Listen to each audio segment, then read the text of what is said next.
Hello, hello, hello. Good night, good evening, bonsoir, tout le monde. I hope everyone is having an awesome evening.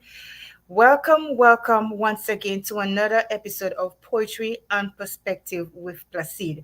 I am your kind hostess, Cindy Placide. I'm here as usual to talk and to give you a wonderful show, a beautiful discussion, okay, with issues that matter, and to showcase and promote our St. Lucian pub, our St. Lucian people, Caribbean people, people in general, people from all over. Okay, so as usual, as you all may know, already know, sorry, why am I muttering today? Okay, as you all may already know, my name is Cindy Placid.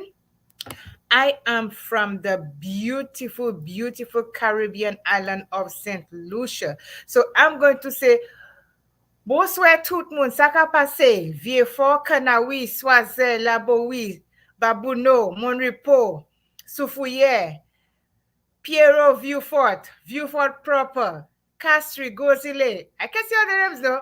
So I'm going to say good night to all my St. Lucian brothers and sisters, my fellow men all over the place who are watching. It is always a pleasure to be here on Poetry and Perspective with Placide and to be able to be in your presence.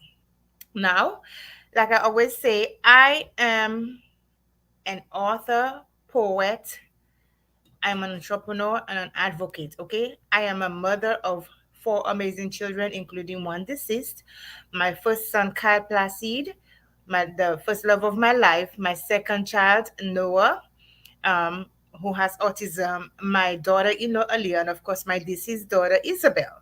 Now, I advocate for autism because of my son Noah. When he was 2 years old, he was diagnosed with autism, and I have taken on the mantle of advocating for autism. I also advocate for mental illness because due to my own struggles with mental illness, and there are a lot of people who struggle with mental illness. So due to my own struggles with mental illness, I decided to take on mental illness, to advocate for it and to bring awareness to it. Also, I advocate for dwarfism. Dwarfism, primarily thanatophoric dysplasia, a rare form of dwarfism, which my late daughter was born with, and she sadly she died at the age of 2 months old.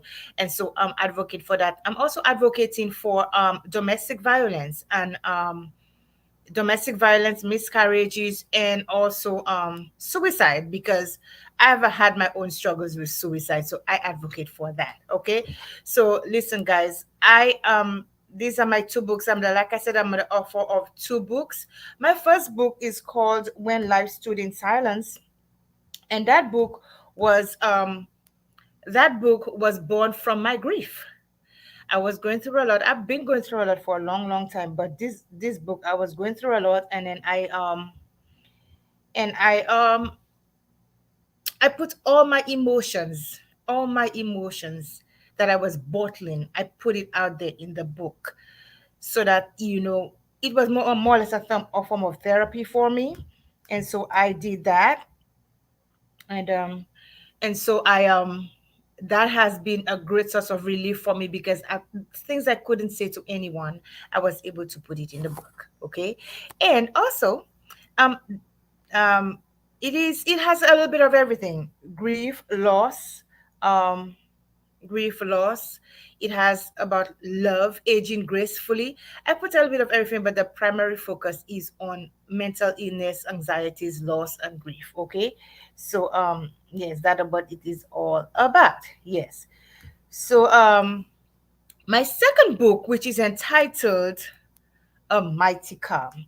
Now this is where it got juicy because A Mighty Calm is basically I am my uprising from my grief, from my loss, from everything that I was feeling, to find myself, find who I was, and to channel everything that I was feeling into that book so that I can empower myself and empower others. I'm telling you guys, this book is absolutely amazing.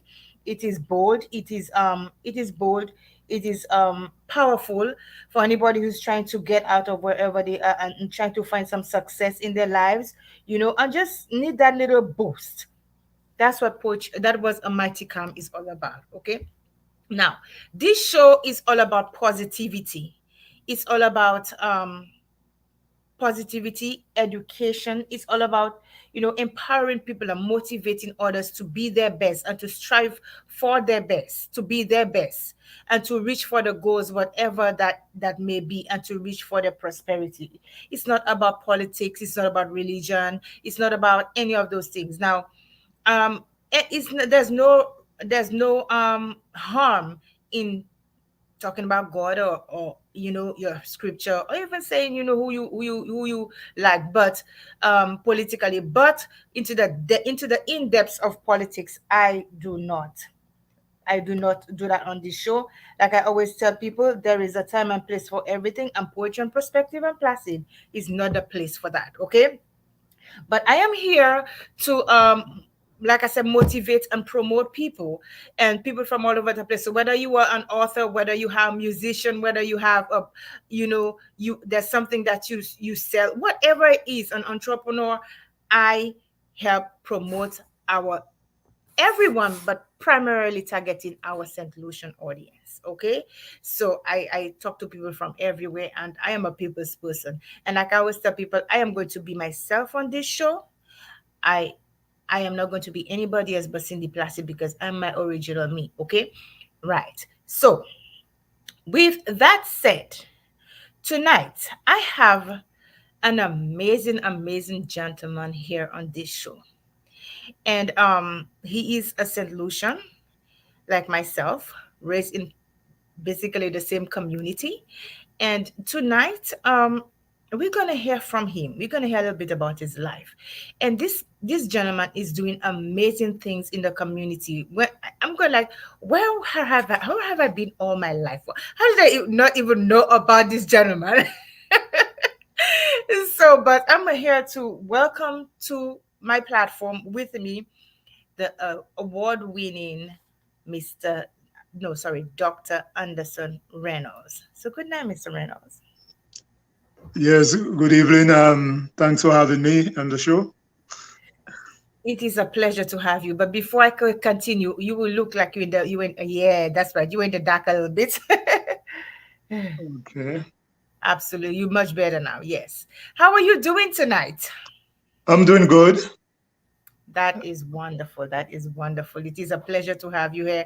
And just a few of our little conversations, I must say you're a very humbling man. I can see that in your very, very humbling. You're a very humble man. So, Dr. Reynolds, please tell the viewers a little bit more about yourself, probably your humble beginnings, your background, where you grew up from. Although I said a little bit, but where you grew up from, and what life was there for you. So, tell us a little bit about yourself. Well, I grew up in Vieux-Fort, St. Lucia, as you mentioned before, Mm-hmm. to Adventist. I was born and raised Seventh Adventist. Mm-hmm. I am seventh of nine children. Mm-hmm. My parents, my father was a beekeeper, farmer, tailor, Mm-hmm. and a preacher. He was for the longest while the elder of the Beaufort Seventh Adventist Church. And my Okay. mom was a stay-at-home mom, but very industrious, Mm-hmm. and so forth. Oh, wonderful, wonderful. So, what was life like growing in the little community of Vieux-Fort? Because in Vieux-Fort, everybody knows everybody. So, what was that like for you? Well, I mean, it was, I guess, typical Caribbean life, outdoors, um, swimming in the ocean. We, we, my father owned a farm, so we also went to the farm, which was about 5 miles from the town. Mm-hmm. So we cultivated bananas commercially. We like every Sunday we would go and gather ground provisions to, for to serve as food for the week. Okay. Um, so I was very much involved in sports. I mean, I liked soccer, cricket. Mm-hmm. So I think it was a normal childhood in terms of activities. Okay. Yeah. Wonderful. Awesome. So, at what point did you decide, okay, well, I need a change. I need a change of venue. And what decision did you take with that change that you wanted to make in your life? Well, I don't know what you mean. When it comes to you migrated to the United States of America, right? So, at what point did you make the decision? Okay, I want a change from living in Viewport, and I want better for my life. So I'm going to, I'm going to move to America. So, at what point did that change, that decision come? Well, it was more the change.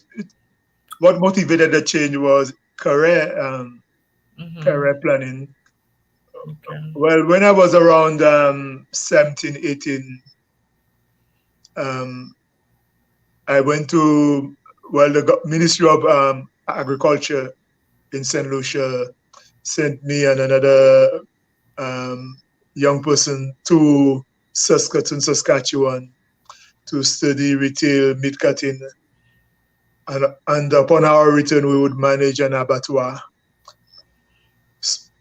Um, but going to Canada, it kind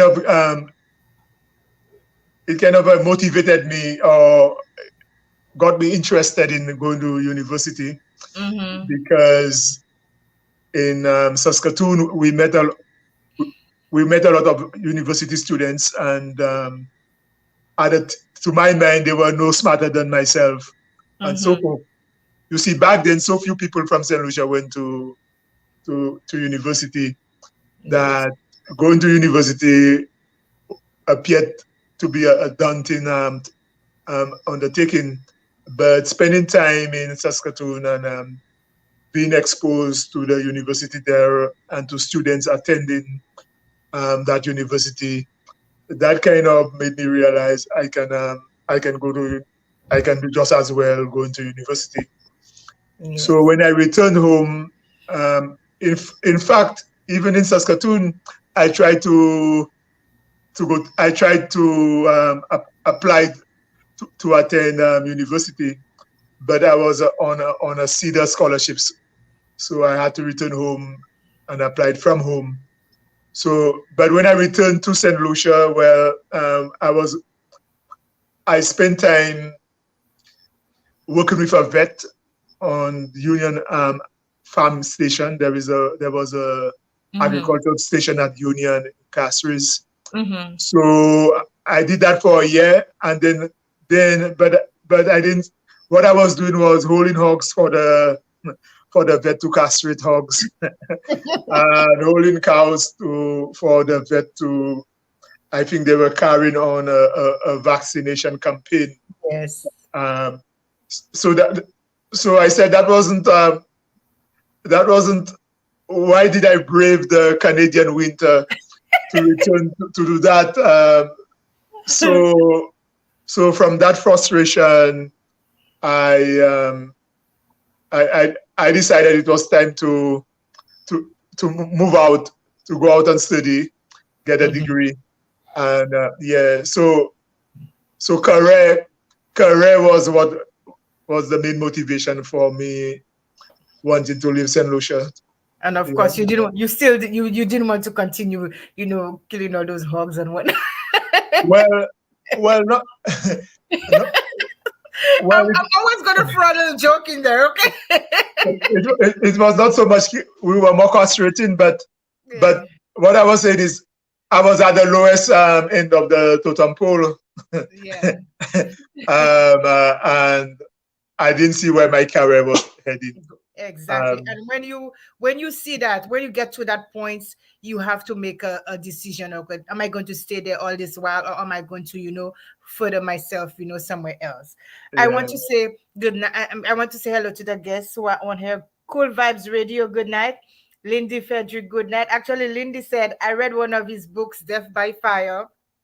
I'm still trying to get my hands on other books he published. So we're gonna get to that. And Gina Placid, good night. Princess Charles, good night.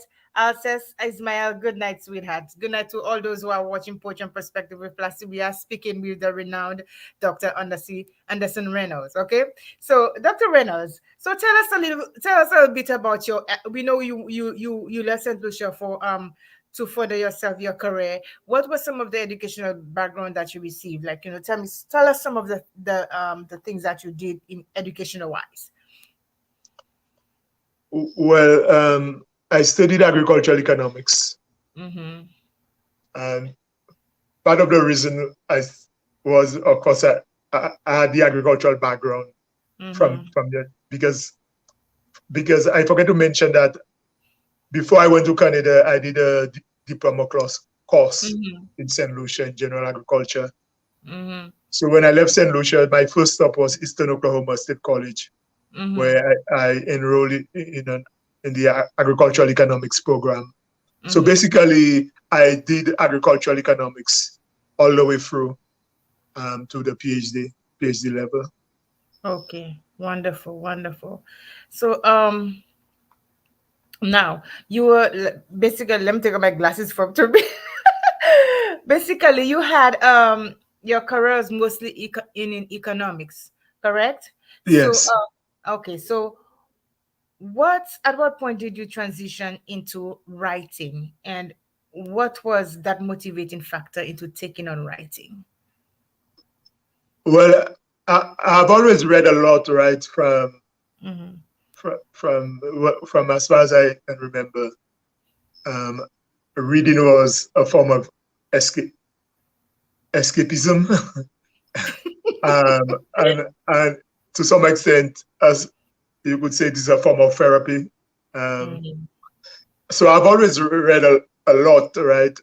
But by the time I was completing my master's, it occurred to me that most things I was reading or I've read, it, it seems to me I could have dreamed up the same material, and and after a while, reading was no longer as exciting, as tantalizing.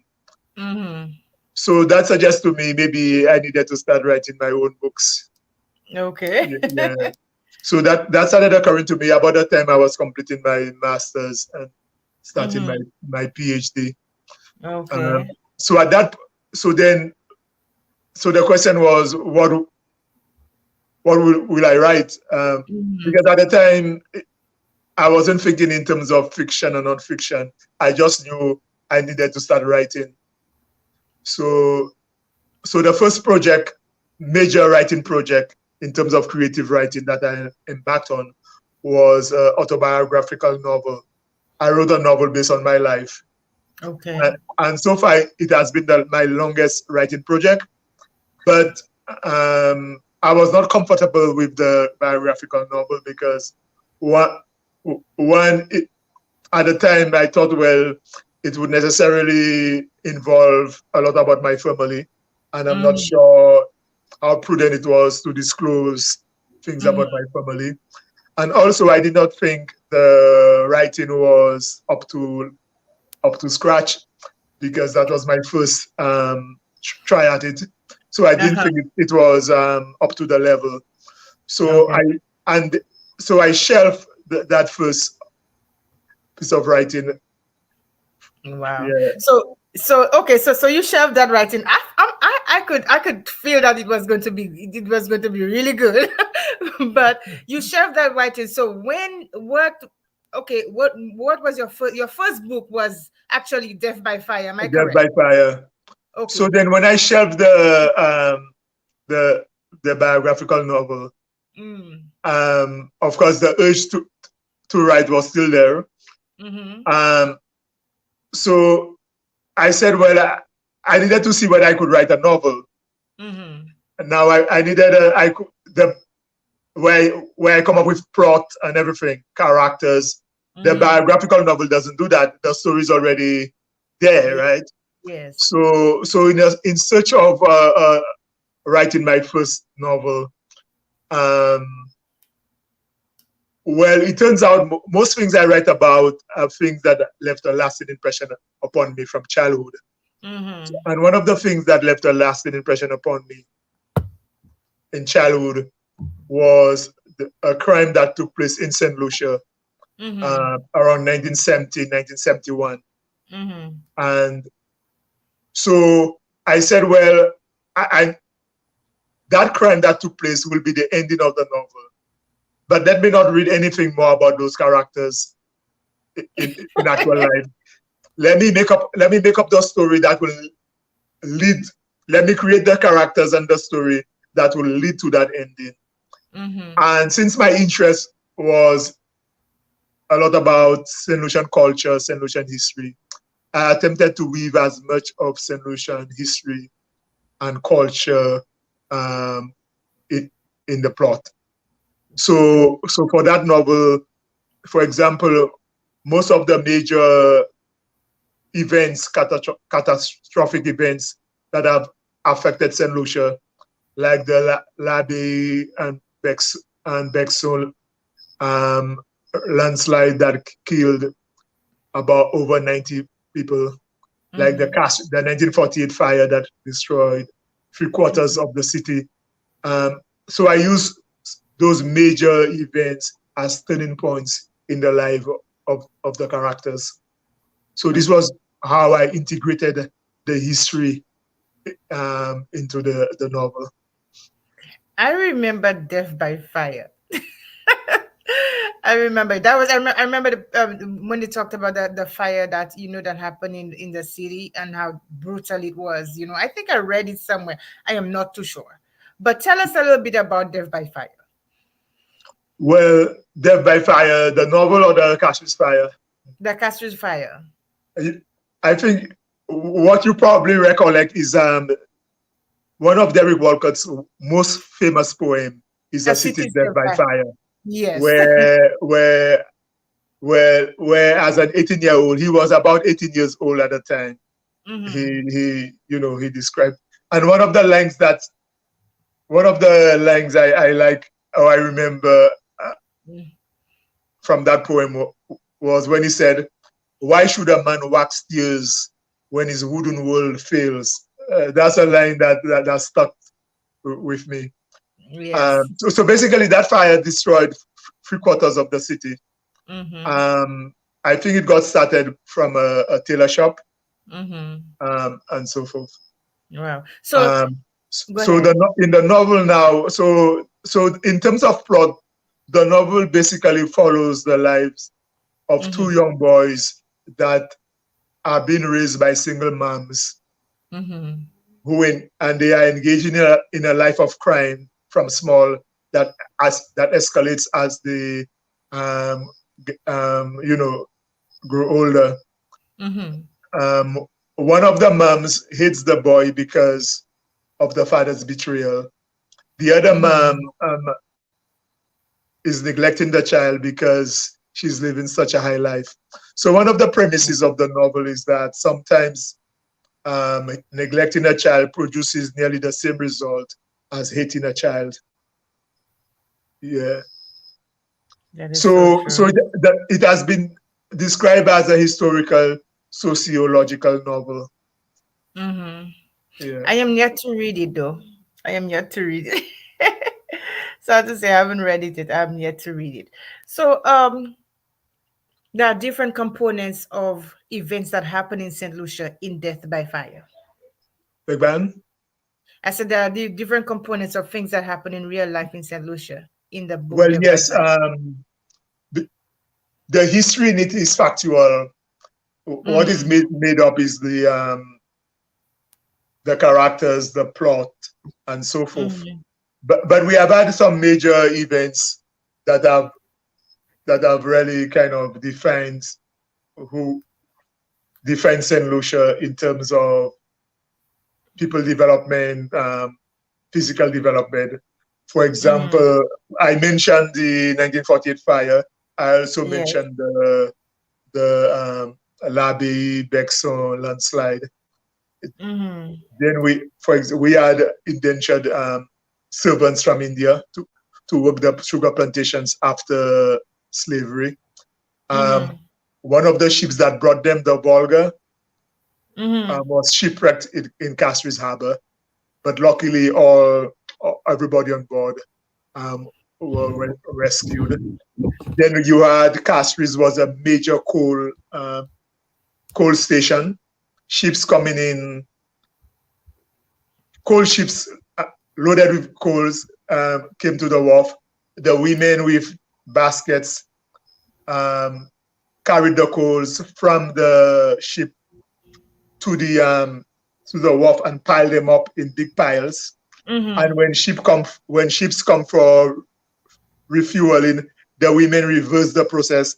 They carry the coals into the ship in the same baskets, and those baskets of coals weighed about 100 pounds, over 100 pounds. So these women used to carry over 100 pounds with baskets of coal. Um, yeah. So Wow. those kind of all of those kind of major events are captured in the novel. In fact, it seems I have a it seems really a lot of my writing, most of my writing has a historical bent to it. Yeah. Okay. Yes. I think that's what your books have described as having some historical factors. Most of your books having some historical factors because I went back and did my little research and everything, and I'm going, okay, he talks about this. This is about St. Lucia. I remember a few things. So how did the St. Lucian public um receive that book, that first book, Death by Fire? Well, I think it was very well received. I mean, it won the MNC Main Prize for Literature in 2001 when it came out. Mm-hmm. Um, and at the time the book was published, there were very few St. Lucian novels. I Mm-hmm. mean, there were, as far as I know, there were only four or five persons that had written and published novels in St. Lucia. Of Mm-hmm. course, we had Gav Saint-Omer, the cousin Mm-hmm. of Dunstan Saint-Omer, who died a few years ago. He was Yeah. St. Lucia's first novelist. I mean, he wrote about five or six novels. Mm-hmm. And then the second novelist, I think, was Earl Long.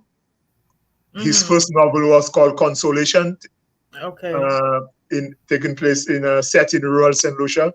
Mm-hmm. And then after these two novelists, we have three of us came out with novels at the same time. MacDonald Dixon with Season of Mm-hmm. Mist, um, Michael Uberton with Negmao, and myself with Death by Fire. So at the time Death by Fire came out, there were, as far as I know, there were only 4 or 5 novelists in St. Lucia so far. So I'm saying all that to say, coming out with a novel at the time was something special, Mm-hmm. something the public would have been very much enamored by, because up to that point there were so few novels written by St. Lucians. Okay. So have you received any recognition for that book? Well, yes. As I said, it won the Emancy Main Prize for Literature in Mm-hmm. 2001. Okay. So, and as far as St. Lucia goes, that was the highest prize you could get.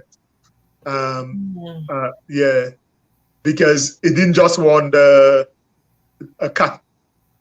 It didn't just won the prize for prose or poetry. It won the main Mm-hmm. literature prize.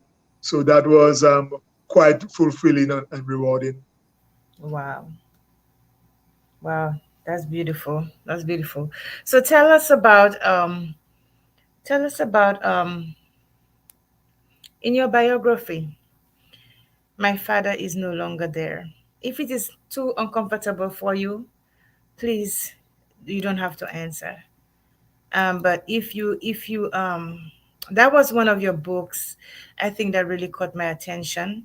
Why? Okay. Because there's so much sadness, there's so much grief, there's so much loss going on. So in that book, you wrote about your father. Please tell us about losing your father. Please tell us about that experience. Well, my father was killed in an accident around around 2000 2002, Mm-hmm. he was on his early morning walk along the St. Joseph Highway Mm-hmm. when a out of control vehicle ran into him, and he died. He died on the spot. So, given the gi- gi- given the accidental nature of the death, um, I mean, because my father wasn't sick, he was up and about. Mm-hmm. We were not anticipating him passing. Wow. So the death came as a shock. Mm-hmm. So writing the book was probably my way of coming to terms with his sudden death, and also getting to know him better, because it occurred to me that I did not know him as well as a son that he raised, Mm-hmm. to know him. So, so that's basically what sparked.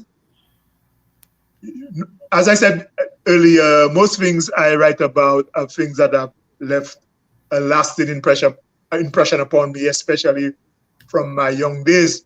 Of course, Mm-hmm. when my father died, I was already in my 40s, so I couldn't say I was young, but it would have been an event that left a very strong impression upon me.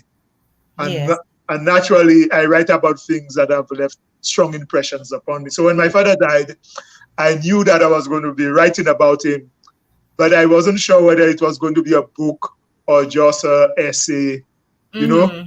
Yes. Yes. But I knew I was going to write about him, because if I didn't, I won't, I will never get my peace of mind. Yes, and Oh, it's yeah, amazing that you said that you're 40. No matter what age we are, death affects us. No matter how old we are, death that, affects us because it's not a natural part of life for us to die. that's true. So it will affect us one way or the other. One of the lines in that poem that got to me says, "In the days leading to my father's funeral." And weeks following the funeral, I could barely speak to anyone. I was always on the verge of tears. I couldn't properly acknowledge people's expressions of sympathy, for it took everything in me to stop the tears. Yes, I could relate to that so much, so well, because, when somebody dies, the natural thing for people to do is to come and to say, accept my sympathy, or yeah, they extend their sympathies to you. But at the time, like it almost like your brain shuts down and it goes to that, somewhere else. yeah, that's So true. yeah, Yeah, you don't feel, so what was that feeling at that time? I know you said it right there, but deep inside, what were you thinking? I don't know if that's too far back to ask. Well,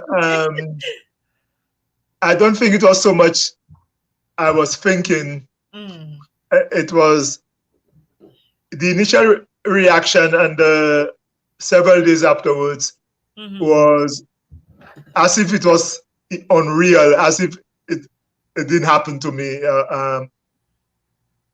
At some level, I suspect we don't want to accept the Exactly. the reality of it. So Mm-hmm. we uh, kind of remain a bit numb, Mm-hmm. as if it is what's happening there is not happening to me. It's happening Mm-hmm. to some stranger. Uh, Yes. so there is a kind of, to some extent, there is some denial that kind of shields you from the direct blow of the death, because Mm-hmm. you kind of in a way you are kind of removing yourself, distancing yourself from it, as if it is not happening to you, but it is happening to some stranger that you know. Yes. Um, I so totally so there was that aspect of it. mm-hmm. Yeah. And I read in the part where you said that you could not even when the court case came around, for the person who knocked your father down, you could not bring yourself to shake his hand. And I was putting myself in your place. How daunting that must have been for you. Well, yes, because I mean, on a certain level, I know, well, it wasn't a deliberate act on his part. Mm-hmm. and so forth and so on. But on the other hand, he caused the death, whether Yeah. deliberately or not. He caused the death, Yes. and as a result, I have to live with that without my father.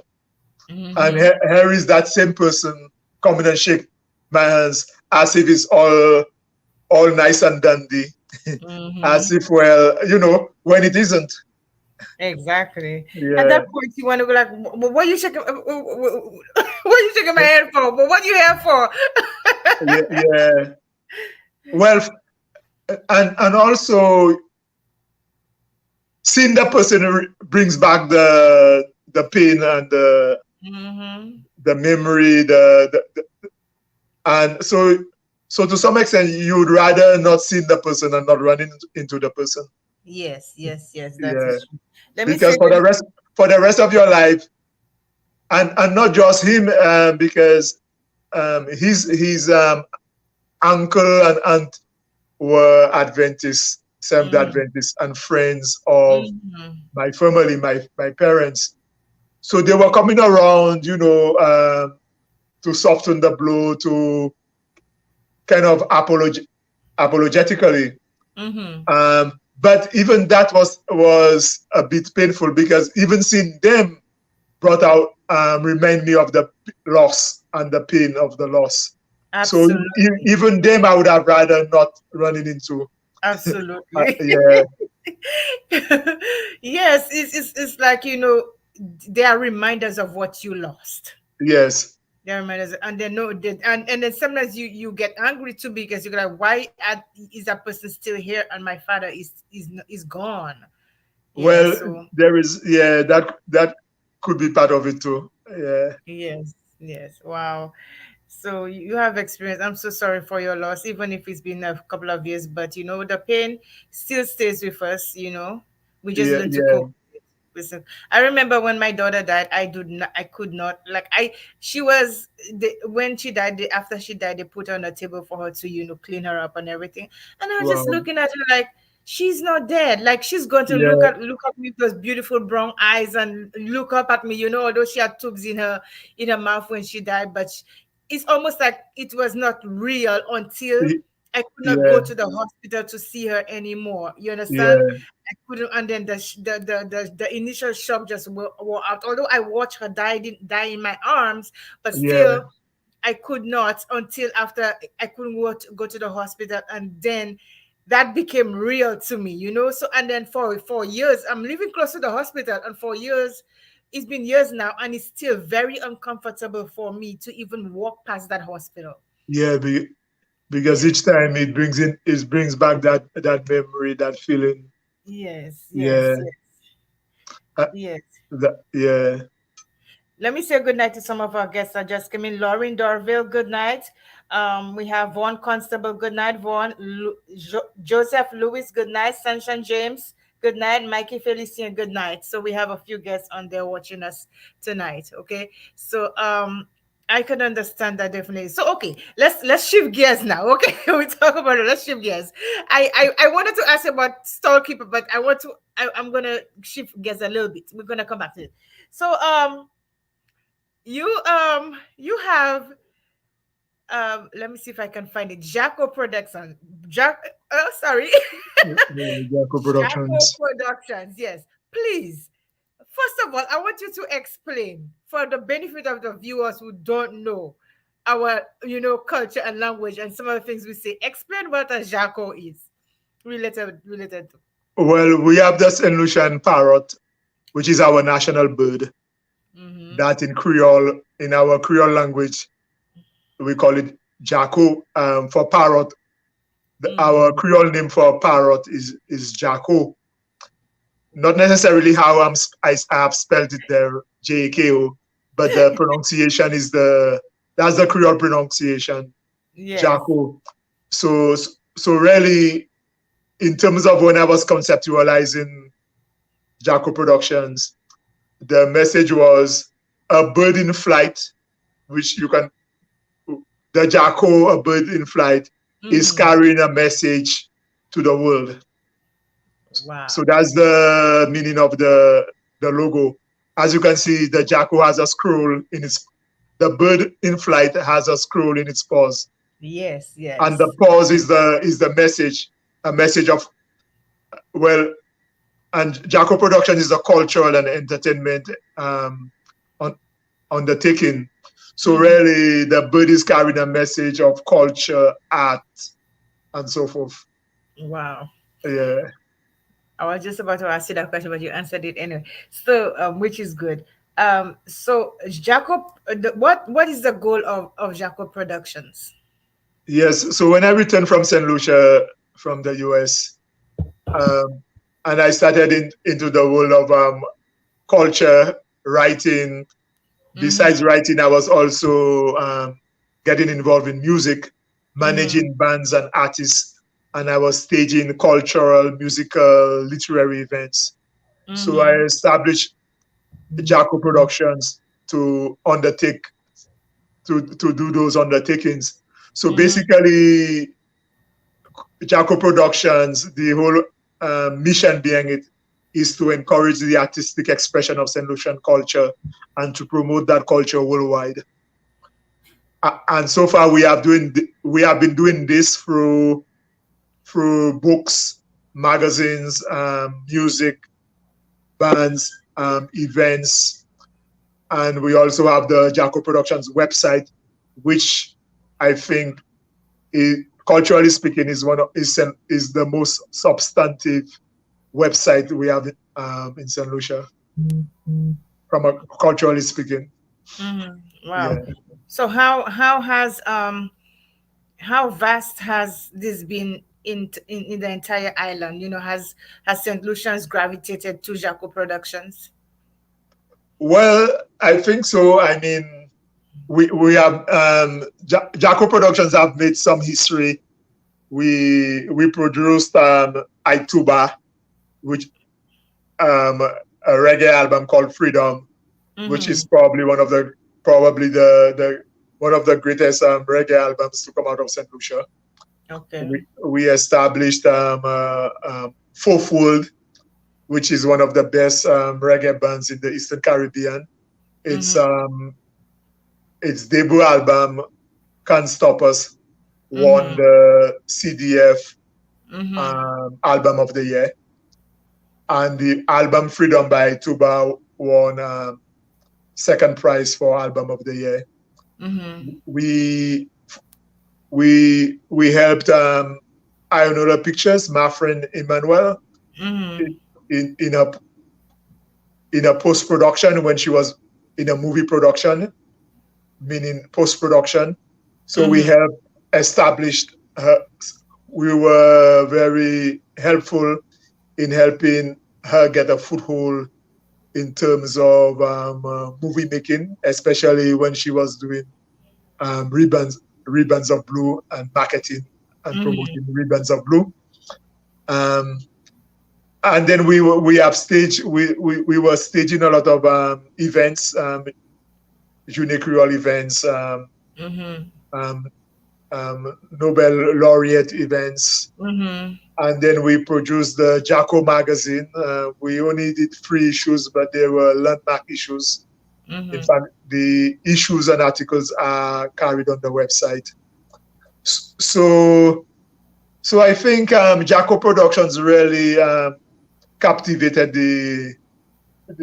I think we captivated the imagination of St. Lucians. I think yes. Of course, now I'm focusing more on putting out books, writing. Okay. Yeah. That would have been my next question. So, how do you assist in promoting and helping young poets and authors and who are getting out there on the market? I have a guest on here without cutting. I have a guest on there who said Jaco launched Nicola Doraville. Yes. Yeah. She was one of the young artists we worked with. Yeah, her mom is on Yeah, and there. we also worked with Brandon Harden, who was originally Yeah. from Guyana, but he was in St. Lucia from 14, and he went Mm-hmm. on to become one of the best music singers in Guyana. He has won a bunch of Guyanese singing awards. Hmm. Um, yeah. Wow, that's amazing. So you are like I'm saying. So I saw you have this the page. I forgot the page. St. Lucia's writers. Is it the Writers Club? Oh, Saint Lucia International Book Club. Yes. So how has that been effective in you helping writers and authors like myself who are abroad? Well, it's just a platform that authors can publicize the book on that platform, Hmm. and and it allows people all over the world, anywhere they are, to find out what is being published in Saint Lucia. Hmm. So that's why I'm encouraging all Saint Lucian authors, writers, to join the book club. And when you have published a book, post the book on the website, so that way um, Saint Lucians all over the world can know that you have published your book, and that's a book they can purchase. And at the end of each year, I kind of develop a bookshelf. So, for example, if you notice, I put out a 2022 bookshelf Yes. where I put together the image of all the books, the cover of all the books that came out in that given year.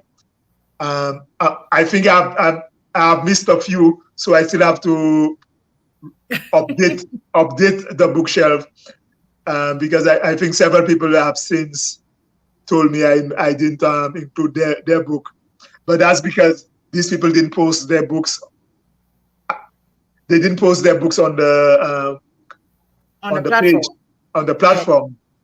And Um, I think that's an amazing thing you're doing because I did not. I know about Jacob Productions. I don't know. I remember we talked about the president of the St. Lucia Association of Georgia, and then he was the first person who told me about you. And I went. yes, We tried to get in contact with you, and we couldn't.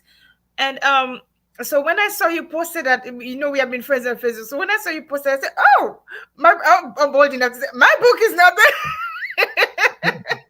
yeah, yeah, Yeah, and so and I feel this is amazing because it shows you the amount of talent that we have as St. Lucians. I feel that we have so much talent that it is hidden and is not being brought to the forefront. The world don't even know about some people. Go yeah. ahead. Well, you're right, because that's the challenge we face. I mean, and that's the challenge artists face, musicians face. Um, we may be producing great stuff, potentially global hits, Mm-hmm. but how do we let the world know that such great works exist? How do we Exactly. break into that market? And so forth. Mm-hmm. That's the challenge we face. I mean, yeah. And And when you come in from St. Lucia, you have written a book set in St. Lucia. Because of the sports market, the book may be of a high quality, but it may not interest big international publishers because they don't think it is economically viable, because the readership might be small, because it might be just about St. Lucia. Um, but that doesn't mean what we write or what we put out isn't as good or better than what exists elsewhere. yes. Yeah. Yeah. So that's the major challenge all of us face. Mhm. How do we get out there? Yes. And that's one Yeah. of the reasons because I realized that everybody who reads my book, they tell me that my book is a really good book. Yeah. But then I don't have the market for it. It's not getting the publicity that it needs. And that's one of the reasons to why I came up with this show. Because I said, Okay. if my book is not being seen and I'm not being promoted, how many other people do need to be seen? How many True. other people do need to be promoted for their work to come out? So that's why I came up with that show. That's one of the main reasons why, because I think we have a lot of talent. Our work is not out there enough so that people could give it the proper recognition that it needs. True. Yes. Awesome, awesome. Let me see. We have Arnold. I'm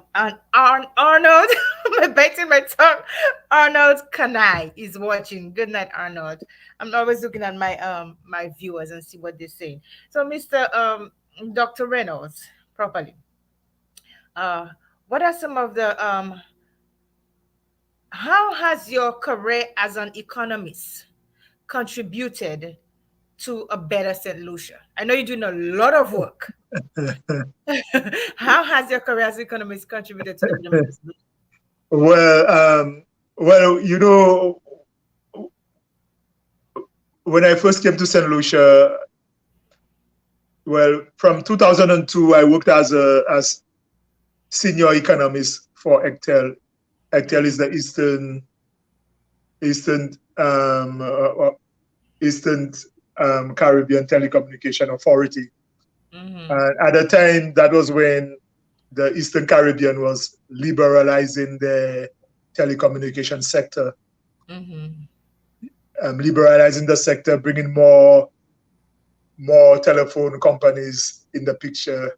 besides cable and wireless, which was the only telecommunication company in the sub-region at the time. Mm-hmm. So so Equitel was established to manage that whole Mm-hmm. liberal liberalization process, right? Yes, And yes. so I was there at that time from 2002 as the senior economist, helping to put things in place. So I would say so. This would be one kind of contribution. Besides that, I think my in a lot of my writings, especially the nonfiction, for Mm-hmm. example, in my book, The Struggle for Survival in Mm-hmm. No Man's Land, and in Mm-hmm. my latest book on George Odlum, I think my economic background is reflected in a lot of these books. Okay. Yeah, yeah, Look at the young and I lady. do write a lot of articles, blogs, and so Mm-hmm. on. They are all carried on my website, and Yes. they are also reflective of my training in economics. Awesome. So our Yeah, St. Lucian public has benefited greatly from your work, and I can tell that you're doing a lot in the community, a lot in the community. For instance, when I saw that video with these three young ladies who did that essay, tell us yeah. about a little bit about that. Well, you know, we are putting out a book on George Odlum. Mm-hmm. Um, so I thought I always like to get the young people involved in Mm-hmm. in what we're doing. So I thought one way to both bring greater attention to George Odlum, to bring greater awareness of him among our young people, Mm-hmm. would be to host the essay competition, along with publishing the book, to host the essay competition. So I Mm-hmm. teamed up with the George Odlum Foundation Mm-hmm. to do that, and and it's very rewarding. The young people were quite excited, and Mm-hmm. I try to do it in a way to give them maximum publicity, maximum encouragement. So the Mm-hmm. shortlisted essays, um, um, I brought them to on evening news, television evening news, and they were very excited about it. I am The, sure they were. the book will be launched first week in March, and Mm-hmm. at the launch, the winner will be announced. Mm-hmm. The prizes will be awarded, and the winning essay, the student with the winning essay will read her essay at the Mm-hmm. launch.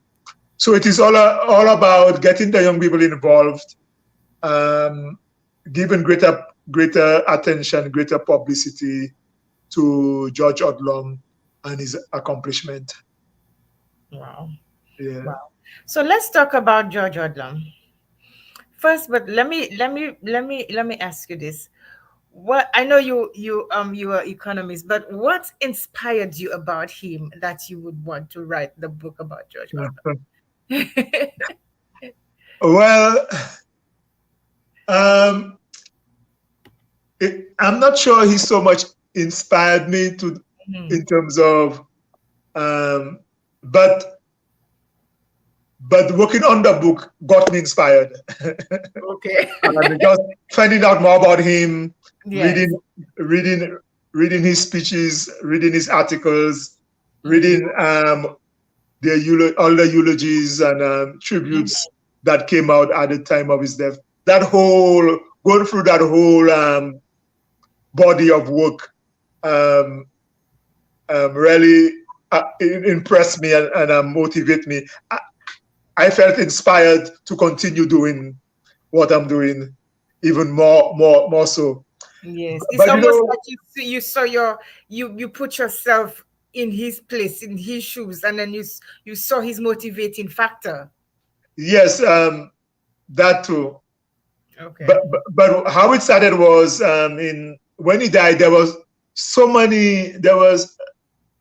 so many tributes and eulogies came out on Mm-hmm. him, and the public was so taken by him. I mean, it was such a huge event, his death and the funeral and the whole. I mean, there was so it was more the public's fascination of him It was he, that Miss. motivated me to work on the project. Yeah, Yeah, Mr. Odlum has, if anything I know about him, he was, everybody know about Mr. George Odlum. yeah, Everybody know that he was outspoken and the way he did things, the yeah. way he carried on his political, ambitions. It was something. You had me going back after you had me going back and doing some research myself. And I said, "Oh, you wrote about George Odlum. Let me go back and see what they say about George Odlum." And it was interesting the amount of articles about him, about his Yeah. life and everything. Yes, it was fascinating to read. So he that so his life, the reaction to his life from the public, that was what motivated you to write about Yes, the whole fascination, the whole it. it, it was a huge deal. His death, his life, Mm-hmm. what he stood for. Mm-hmm. I mean the controversies, the debacles, I mean he he's I think he's basically our most fascinating politician. I Mm-hmm. think. Um, Oh my goodness. So when is your book? Let me see if I have the book launch. Let me see if I have the book here. I think I do somewhere here. Oh yeah. Oh, I don't. Okay, yes, I do. Yes, tell us about the book launch. yes. So tentatively, we're going to have the first launch in Viewfort Mm-hmm. around we're thinking of either the March 4th or March 5th Okay. um, that weekend. So basically, at the launch, we will be, of course, we do the regular things a launch does: book signing, book reading, Q&A, answering questions. But at that launch, we will also, as I mentioned before, we will announce the winners of the winner of the essay competition. Okay. We will give the prizes, the awards, and the winning essays will read her essay at the event, and Mm-hmm. then we will have musical serenades. Um, uh, Serenades. We will have a skit on George Odlum, something to a play or a Mm-hmm. skit rather on George Odlum. Mm-hmm. We would have the secondary school students dramatizing poems about George Odlum Mm-hmm. and so forth. So and then I have commissioned an artist to write a song on George Odlum. So Nice, all of that will be happening at the launch. Yeah. nice, nice. So you remember I told you we're gonna come back to one of your books. I want you to the storekeeper. Do you have it handy? Yes, Okay. the so the storekeeper is set in Beaufort, where I Mm-hmm. am from, my hometown, and it uses the American World War II occupation of the town as backdrop. You know, the Americans were there during World War II. Yes. They turned the whole of Beaufort into a military base. Mm-hmm. So the novel basically seeks to characterize Beaufort, give a sense of why Beaufortians are the way they are. Okay. So in between the plot, it weaves a lot of Beaufort history. Wow. Yeah. So if one wants to get a good handle on Beaufort, why Beaufort is the way it is, the history, the culture, the pathos, and so forth and so on, this will be the book to read. So, well, with that said, can you read us at least a little insert from the book? Give the viewers a taste of what the storekeeper has in store for them when they do go to the store or to Amazon and buy it. Give them a little taste, if you will.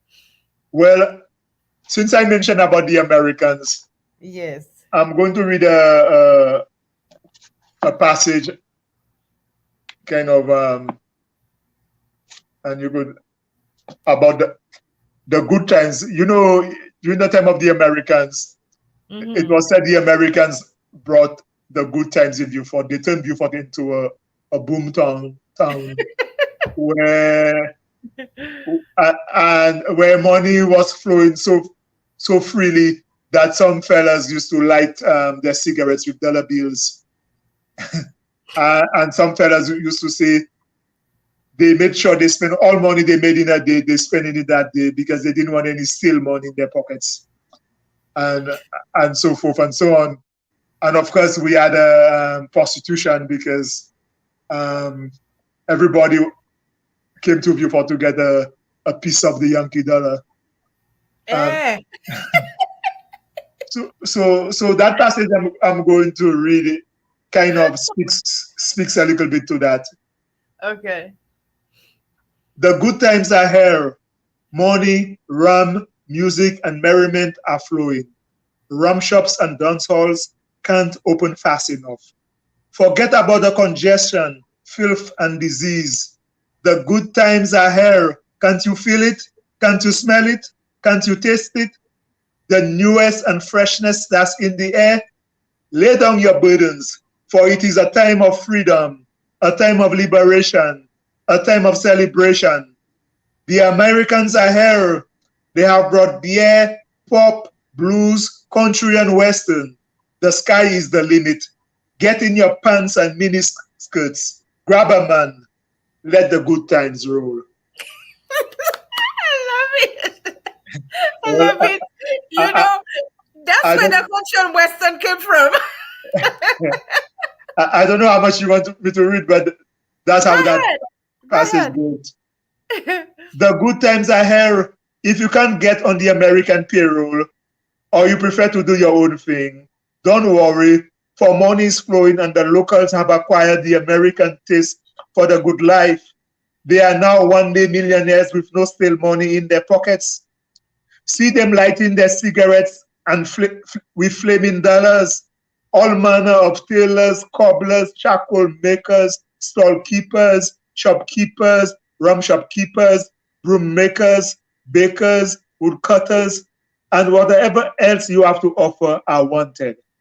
Fishermen are wanted. Port fishermen, seine fishermen, rowboat fishermen, flower bag sail fishermen, fishing gun fishermen, rod and sinker line fishermen, whatever the cash. Tuna, kingfish, dolphin, red snapper, blackfish or pilot whales, green sea turtles, leatherback turtles, hawkbill turtles, chardon or sea urchins or sea eggs, lobster, octopus, lambi or couch, conch, crabs, whelks, and mangrove oysters.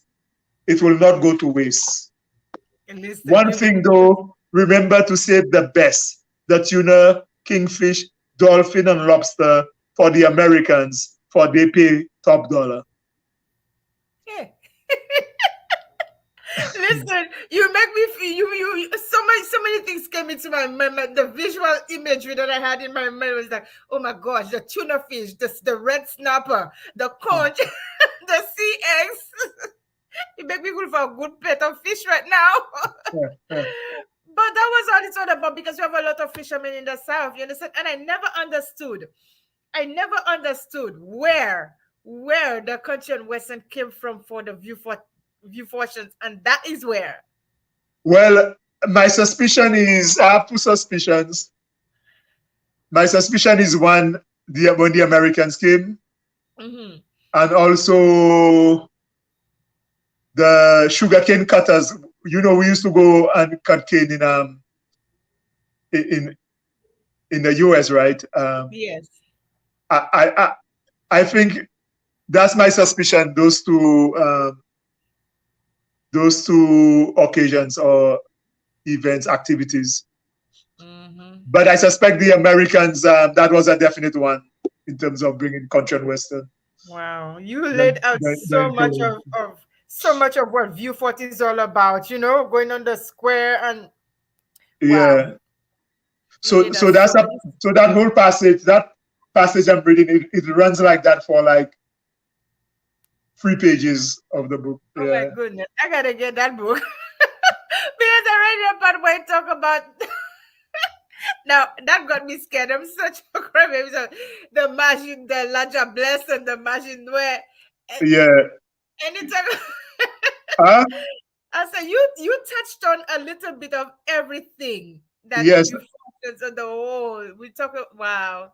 Yes, the superstition. There is Yes. superstition. There is um uh, basically because that's part of the motivation. Part of my motivation for writing is really Mm-hmm. to capture the culture and the history. Mm-hmm.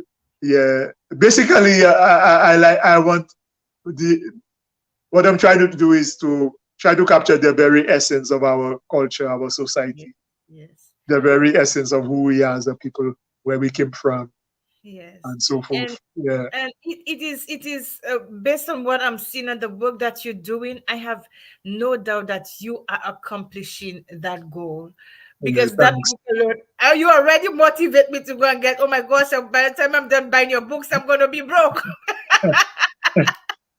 Yeah, because I love our culture. I yeah, love you know a lot of young children growing nowadays, they don't know how good they have it and how good yeah, we had it in our own sense. You understand? That was a sweet life back then. yeah, Now they have the tablets, but we had the real growing up, the real cultural, foundations and the real cultural things going on. So we had the good stuff going up. I don't. They have the modern stuff, but we had the real good stuff. The sitting underneath the mango trees and eating mangoes, or climbing the coconut trees or the breadfruit trees. You know, or taking trips around the island. Although I think they still do it now, but yeah. there was some You, really good times back you then. know, I don't think they do as much of that going around the coast. You hardly hear people saying they're going around the coast. Really? To me, I don't hear that as much about that. I, I, yeah, people are becoming increasingly locked on their cell phones, their Yes. gadgets. Um, yeah, And but for I think we, we, people of our generation, I think it is on us to kind of motivate the younger people hmm to participate in those kind of activities, yeah, and to wholesome look activities. Uh, back at the history of the country. yeah, and to that's why we really, of course, the prime minister said pledged to to to teach Caribbean and St. Lucian and African history at all hmm levels of our school system. I, Okay. I think this is something we really need to make the teaching of St. Lucian history compulsory in our schools, True. because one of the things I think we should do, we should we should have a special course say St. Lucian history, Mm-hmm. where in order to get a government job, one needed to get a certificate in St. Lucian history. You know, Yes. a course that titled St. Lucian history, Mm-hmm. where and so that will force all secondary school students to to take that history course on St. Lucia Yeah. and to make sure they pass that, because or else I think we need to impose those kind of things, Mm-hmm. to ensure that we really learn our Preserve. history. Yeah. Yeah, Preserve our history and our culture, because a culture. lot of Yeah, people are they don't know a lot of things. They yeah, don't.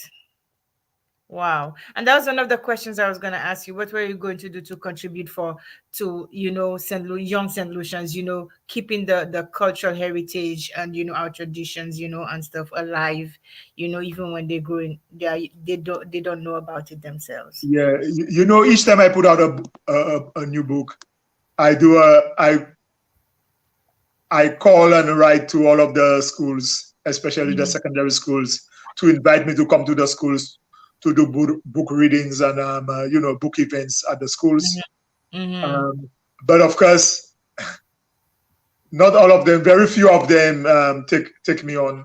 Mm-hmm. But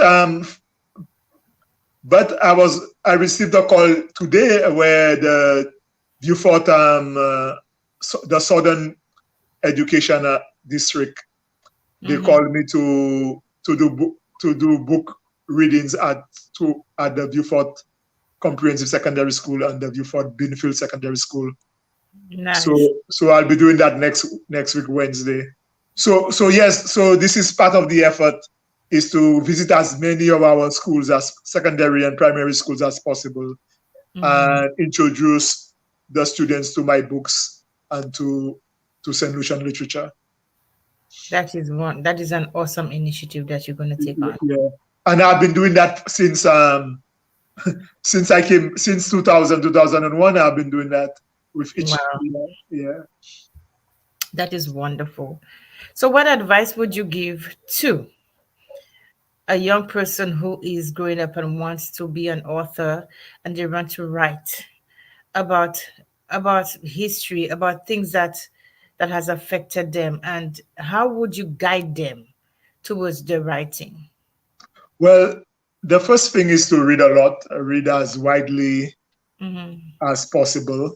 That will be the first. I mean, uh, I think all writers are readers first. I think. Mm-hmm. Yes. The second advice would be to write. Mm-hmm. If you are inclined, if you are so inclined, to write and write, even daily, write regularly, and don't throw away what you have written. That will be the second advice, is to write and keep writing. Mm-hmm.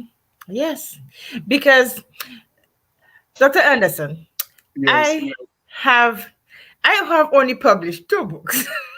Yeah. But in essence, in reality, I literally have four books sitting there that is not published. You have some manuscripts. Yeah. Yes.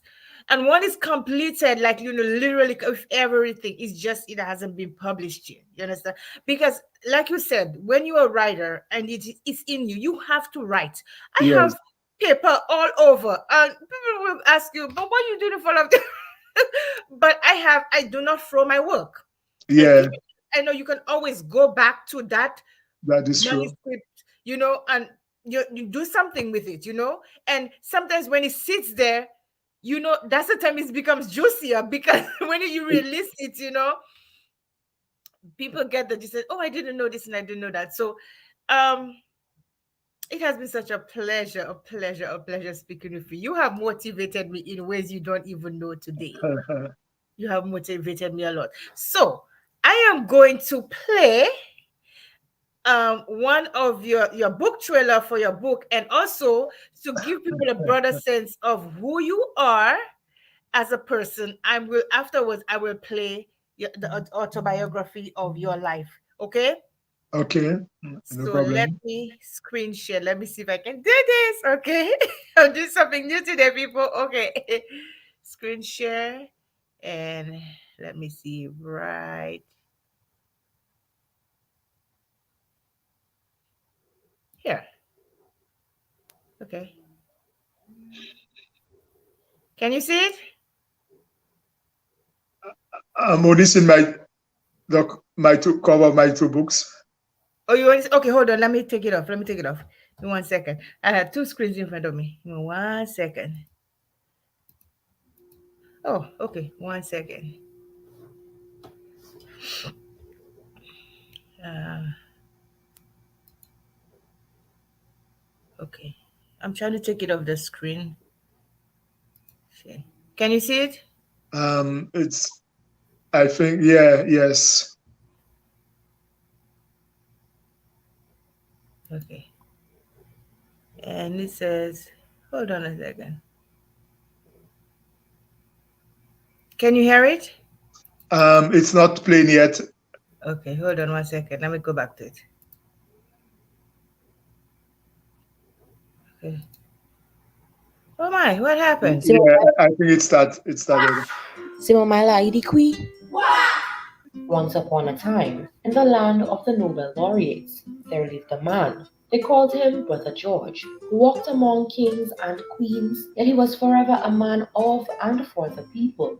To many, he was a hero, a prophet, who went out into the unknown world on an epic journey, battling and overcoming great odds and adversaries to bring home to his people the elixir of enlightenment, empowerment, economic enfranchisement, and political consciousness.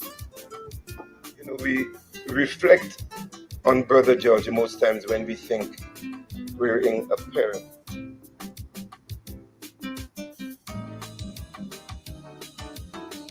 And there was need to use the thrust of the Black Power movement to empower them, to let them see that black is beautiful, that you're as good as the next man. But the right of every people, every speck of dust, to participate in the human process of living, expressing views, debating ideas. Notwithstanding this, some are asking, who was George Odlum? What was the principal source of his greatness? Does he deserve the St. Lucia Man of the Century award? If he was so great, how come he never became Prime Minister? And what if he had been Prime Minister? How would St. Lucia be different? To answer these questions and many more, I'm hitting Morgan Freeman's advice to Lucy. Do with all this knowledge you're accumulating, I say. Pass it on. Jacko Books and its partners and sponsors present They Called Him Brother George, Portrait of a Caribbean Politician.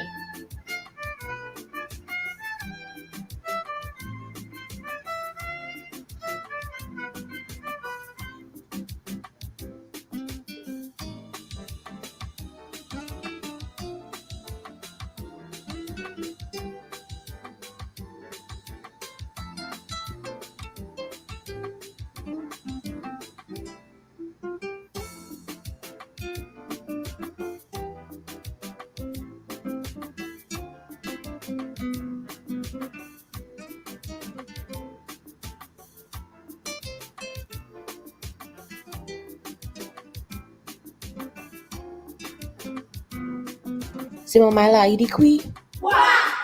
Simamala Idikwi.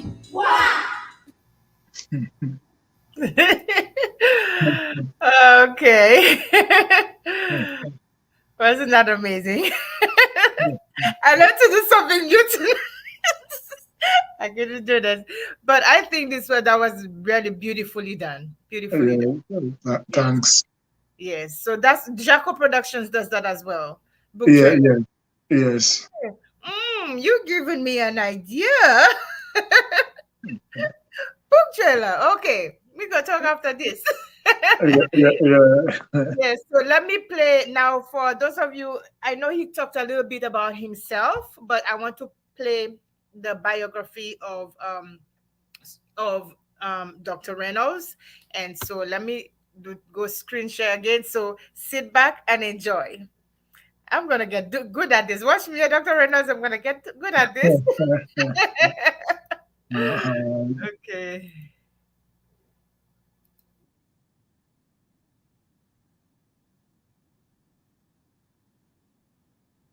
Play.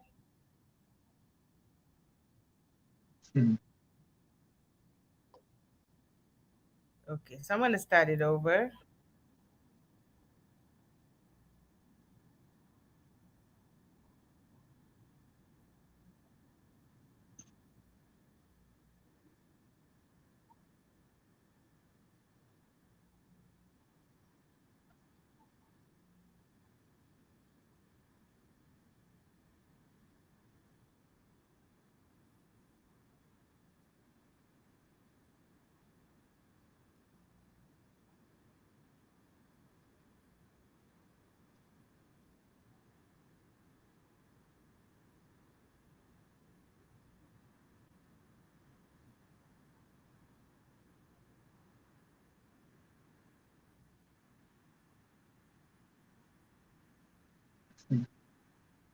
Is it playing?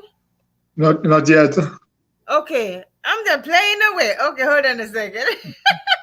So no one was only the only one who was watching my show. Eh? Okay, hold on 1 second. So let me see. Screen share. Let me see. There we go. Share now. Okay. And play. Yeah, it looks like it's playing. Reynolds. Anderson Reynolds was born and raised in Vieux St. Lucia to Seventh-day Adventists parents Philomene née Francis and St. Bryce Reynolds. He is the seventh of 9 children. His mother was an enterprising housewife, and his father was a tailor who doubled as a farmer, beekeeper, and transporter of passengers and bananas. In August 1979, at the age of 21, he left St. Lucia for America to pursue a college education. He graduated from Louisiana State University, Baton Rouge, Louisiana, in 1982 with a bachelor's degree in agricultural economics and a master's degree in the same field in 1985. In 1989, he received his doctorate degree in food and resource economics from the University of Florida, Gainesville, Florida. After graduation, he took a position as visiting professor of agricultural economics at the University of Guelph, Ontario. And in March 1991, after 1.5 years at the University of Guelph, he returned to the US to work as a corporate economist with Southwestern Bell, St. Louis, Missouri. In March 1999, after 9 years with Southwestern Bell, he resettled in St. Lucia. Upon his resettlement, Dr. Reynolds founded Jacko Productions, a cultural and entertainment enterprise that seeks to encourage the artistic expression of St. Lucian culture and to promote that culture worldwide through its website, social media, the publication of books and magazines, the production of music and film, the management of artists, and the staging of musical, literary, and other cultural events. In St. Lucia, Dr. Reynolds has held the position of Senior Economist at the Eastern Caribbean Telecommunication Authority, ECTEL.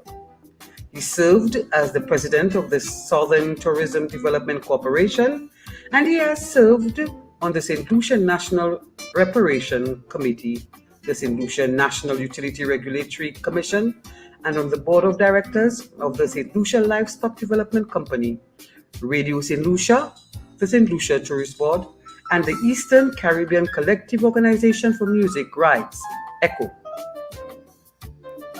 In recent years, Dr. Reynolds has emerged as one of St. Lucia's most prominent and prolific writers. Besides his 2 latest books, No Man's Land, a political introspection of St. Lucia, and the memoir, My Father is No Longer There, his first book, the novel Death by Fire, won the 2001 M&C Main Award for Literature. The second book, The Struggle for Survival: An Historical, Political, and Socioeconomic Perspective of St. Lucia, won a 2003 MNT Prize for Prose. And his third book, a novel titled The Stall Keeper, was the winner of the 2012 National Arts Award for Prose. Besides writing books, Dr. Reynolds is a regular contributor of feature articles to the nation's major newspapers, and he served as the chief editor and a principal writer for the Jacko magazine.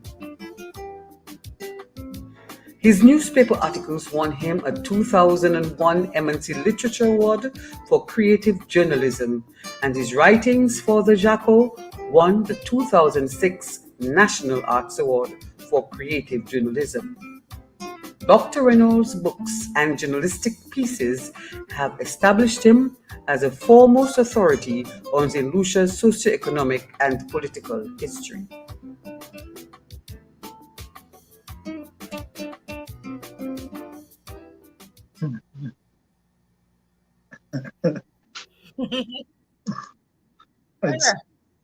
It's it's funny watching myself.